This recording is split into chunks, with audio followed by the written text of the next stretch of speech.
आज मे महिन्याचा तिसरा शनिवार.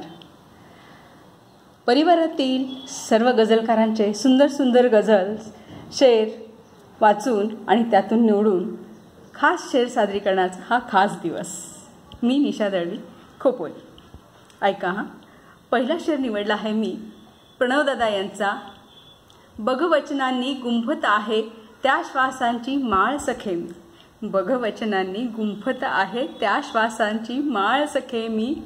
तुझ्याच साठी सोबत आहे, तुझ्याच साठी ओवत आहे, तुझ्याच साठी ओवत आहे त्या श्वासांची माळ सखे मी. क्या बात आहे प्रणवदादा.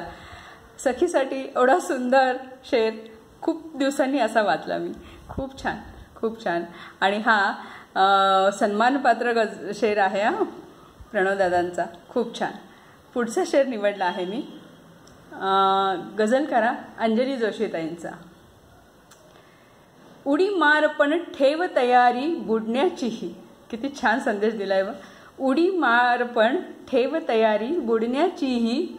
कुठे न उरते जुने किनारे आधारांचे, कुठे न उरते जुने किनारे आधारांचे. उडी मार पण ठेव तयारी बुडण्याचीही.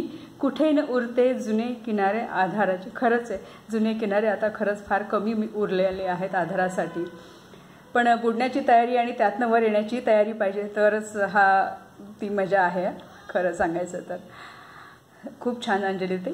तिसरा शेर निवडला आहे मी यशवंत पगारे दादांचा. शृंगाराच्या वेळी जेव्हा प्रिया लाजते. क्या बात आहे. अजूनही पगारे दादांचं काय म्हणायचं त्याला, प्रेमातले आणि शृंगारातले शेर खूप सुंदर असतात. त्यातलाच हा एक शेर खास त्यांच्या सखीसाठी. शृंगाराच्या वेळी जेव्हा प्रिया लाजते, बघून खळबळ, बघून खळबळ मनातली मग कंदील विझतो. क्या बात आहे. मनातली त्यांच्या दोघांच्या मनातली खळबळ बघून कंदील देखील लाजून विझतो बरे. खूपच मस्त हा शेर. पगारे दादा, हॅट्स ऑफ यू. मस्त मस्त. चौथा शेर आहे सुधा नरवाडकर उर्फ नाही, खरं तर माझ्या मातोश्री. आणि खरंच त्या मला धाकात प्रेमात अगदी समजावून काही काही गोष्टी सांगत असतात. त्यामुळे त्यांच्यावर खूप माया आहे माझी आणि त्यांचीही माझ्यावर. तर त्यांचा हा खास शेर पहा. सतत मी मध्ये, एक सेकंद, सतत मी मध्ये नकोस गुंतू, सतत मी मध्ये नकोस गुंतू, तुझ्या भोवती पीडित जनता. स्वतःमध्येच गुंतू नको, तर तुझ्या भोवताची जनता बघ ती किती पीडित आहे ती.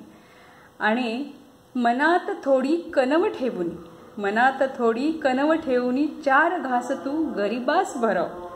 किती सुंदर मातोश्री. आपण खूपच छान, म्हणजे आमच्यासारख्या पिढीला म्हणा किंवा यानंतरच्याही पिढीला खूप छान प्रकारे तुम्ही या शेरातून सुचवलेला आहे. हाही सन्मानपात्र शेर आहे. हे सगळे वाचते मी, ते सन्मानपात्र शेर घेऊनच वाचते आहे. सतत मी मध्ये नकोस गुंतू. परत एकदा सांगते, सतत मी मध्ये नकोस गुंतू, तुझ्या भोवती पीडित जनता. त्याच्याकडे थोडं बघ, किती पीडित जनता आजूबाजूला आहे ते. मनात थोडी कणव ठेवून, मनात थोडी कणव ठेवून चार घास तू गरिबास भरव. खरंच आहे, त्याच्यासारखं पुण्य नाही आहे. हा मातोश्रीचा शेर खूपच छान. हॅट्स ऑफ टू यू मातोश्री. पुढचा शेर आहे अश्विनी मेंगादेताईंचा. पुढचा शेर आहे अश्विनी मेंगादेताईंचा. तोही सन्मानपात्रच आहे. सुखात असता कळले नाही, सुखात असता कळले नाही, दुःख कुणाचे दडले नाही. सुखात असता कळले नाही, दुःख कुणाचे दडले नाही. म्हणजे सुखामध्ये देखील दुःख आपल्याला असे दडले जाते की ते कोणालाही कळत नाही. आणि त्याच्यामुळे आपले सुखामध्ये आहोत हे सगळ्यांना जाणवणं खूप चांगली गोष्ट आहे. सगळ्यांना दुःखच काय दाखवायचं आहे, तर त्यातनं सुखही दाखवलं गेलं पाहिजे. असा हा सुंदर शेर अश्विनी त्यांचा आजच्या विशेष सादरीकरणात. धन्यवाद, धन्यवाद, नमस्कार. आदरणीय गुरुवर्य पुजारी सर, प्रवीण पुजारी सर, PK दादा आणि आपल्या परिवारातील सर्व गझलकार बंधू भगिनींना खास नमस्कार. आणि हे मी माझे शेर सादर केलेले आहे. धन्यवाद.